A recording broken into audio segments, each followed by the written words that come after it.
सोमनाथ एक बहुत मेहनती और ईमानदार किसान था। खुद अनपढ़ होने के बावजूद उसने अपने इकलौते बेटे सुरेंद्र को अच्छी शिक्षा दी थी। अब सुरेंद्र आगे की पढ़ाई के लिए गांव से बहुत दूर शहर जा रहा था। पिताजी, अब मैं कम से कम 1 साल गांव नहीं आ पाऊंगा। आप अपना ख्याल रखना। तुम मेरी चिंता मत करो बेटा, बस मन लगा के पढ़ाई करना। अब मेरी सारी आशाएं तुम्ही पर है। हाँ पिताजी, मैं आपको निराश नहीं करूंगा। दूसरे दिन सुबह होते ही सुरेंद्र शहर चला जाता है और सोमनाथ अपने खेतों में काम शुरू करता है। कुछ देर बाद गांव के साहूकार का चेला शंकर वहां आ टपकता है। और सोमनाथ भैया कैसे है? भगवान की कृपा है। बस मेरा सुरेंद्र अफसर बन जाए तो मैं आराम ही आराम करूंगा। वो तो आप अभी कर सकते हो। गांव के हीरामल साहूकार कब से आपकी जमीन खरीदना चाहते हैं, वो भी दुगने दाम में। नहीं शंकर, एक किसान के लिए उसकी जमीन माँ के समान होती है और माँ का भी कोई सौदा करता है भला। अब आपकी मर्जी, लेकिन इस साल बहुत भयंकर सूखा आने का अंदेशा है और अब तो सुरेंद्र भी नहीं है आपकी सहायता के लिए। देखते हैं। शंकर सोमनाथ को जमीन बेचने के लिए राजी नहीं कर पाता और वहाँ से निकल पड़ता है। ये बूढ़ा बहुत जिद्दी है, अब साहूकार मुझ पर नाराज होंगे। ऐसे ही महीनों बीत जाते हैं। सुरेंद्र और सोमनाथ एक दूसरे को चिट्ठियां लिखकर अपनी खुशहाली बताया करते थे। सोमनाथ, तुम्हारी चिट्ठी है भाई, सुरेंद्र ने भेजी। डाकिया जी, जरा ये चिट्ठी पढ़ के तो सुनाइए। डाकिया सोमनाथ को सुरेंद्र की चिट्ठी पढ़ के सुनाते हैं। चलो अच्छा है, सुरेंद्र की पढ़ाई ठीक चल रही है। हाँ, होनहार है तुम्हारा बेटा, जल्द ही तुम्हारे अच्छे दिन आएंगे सोमनाथ। हाँ, इसी उम्मीद में दिन काट रहा हूँ। बस हमेशा की तरह मेरी तरफ से 2 शब्द खुशहाली के उसे लिख दीजिए। हाँ क्यों नहीं, अभी लिख देता हूँ। जुलाई खत्म होके अगस्त शुरू हुआ था, लेकिन बारिश का कोई नामो निशान नहीं था। सारे गांव वाले चिंतित थे। अब एक ताजा खबर।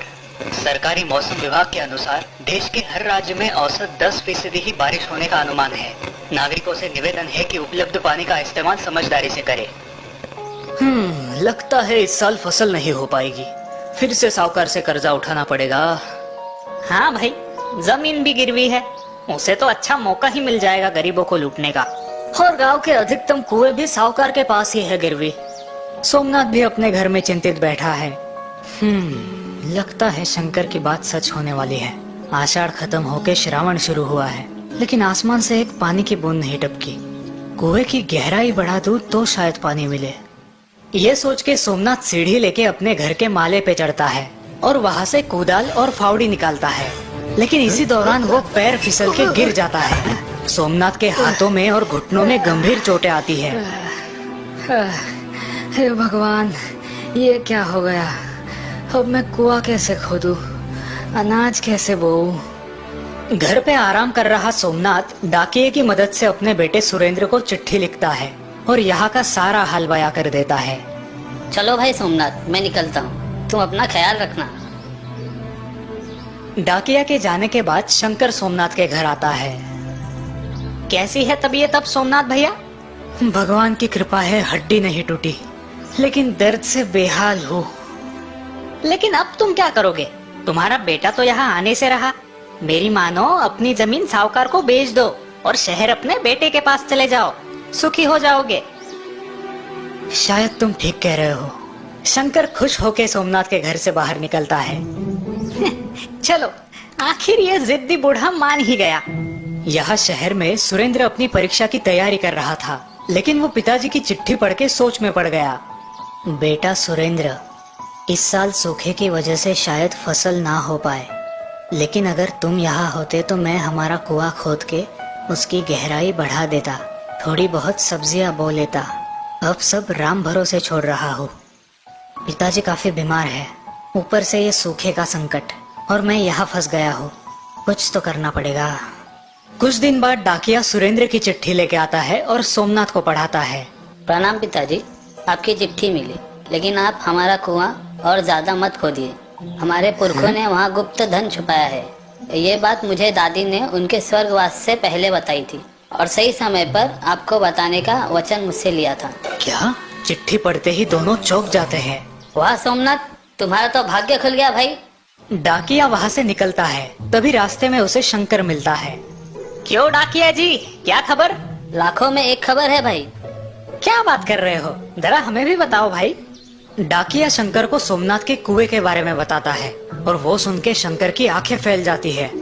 उसी रात शंकर फावड़ा और कुदाल लेके चुपके से सोमनाथ के खेत में आता है और उसका कुआं खोदने लगता है। ये गुप्त धन अगर मुझे मिल गया तो मैं खुद ही साहूकार बन जाऊंगा। बहुत देर तक कुआं खोदने के बाद भी शंकर के हाथों कुछ नहीं लगता और वो परेशान हो जाता है। हाँ, ये क्या, लगभग 10 हाथ गहरा खोदा है कुआं, फिर भी कुछ नहीं दिख रहा। अब तो सूर्योदय भी होने को है, किसी ने मुझे यहाँ देख लिया तो लेने के देने पड़ जाएंगे। सुबह सोमनाथ लंगड़ते हुए कुदाल लेके खेत पहुँचता है। कुछ तो करना होगा, कुआं खोदने की थोड़ी थोड़ी कोशिश करता हूँ। सोमनाथ जैसे ही कुएं के पास आता है वो दंग रह जाता है। अरे ये क्या, ये किसने खोदा? खोदा हुआ कुआं पानी से भरा देख सोमनाथ खुश हो गया, लेकिन तभी उसे सुरेंद्र की बताई बात याद आई। ये क्या हो गया, सुरेंद्र ने तो मुझे कुआं खोदने से मना किया था। उसी दिन सोमनाथ डाकिये के द्वारा सुरेंद्र को चिट्ठी लिख के यहाँ की हकीकत बयां करता है और अब आगे क्या करना है पूछ लेता है। बेटा, यह चमत्कार हो गया है। तुमने मुझे कुआं खोदने से मना किया था, लेकिन एक रात किसी ने हमारा कुआं काफी गहराई तक खोद दिया और अब कुआं पानी से भर गया है। अब मैं क्या करूं? हाँ हाँ, मुझे पता था पिताजी। गांव में एक कान की खबर दूसरे कान तक पहुंचने में देर नहीं लगती। सुरेंद्र तुरंत सोमनाथ को जवाब लिखता है। पिताजी, अब आप मनचाही सब्जियां बोइए। इतनी दूर से मैं आपके लिए बस इतना ही कर सकता था। सुना तुमने तुम्हारे बेटे ने क्या लिखा है? मनचाही सब्जियां बो। वाह भाई वाह, उधर शहर में बैठ के यहाँ बाप के लिए कुआं खुदवाया, वो भी मुफ्त। बेटा हो तो ऐसा,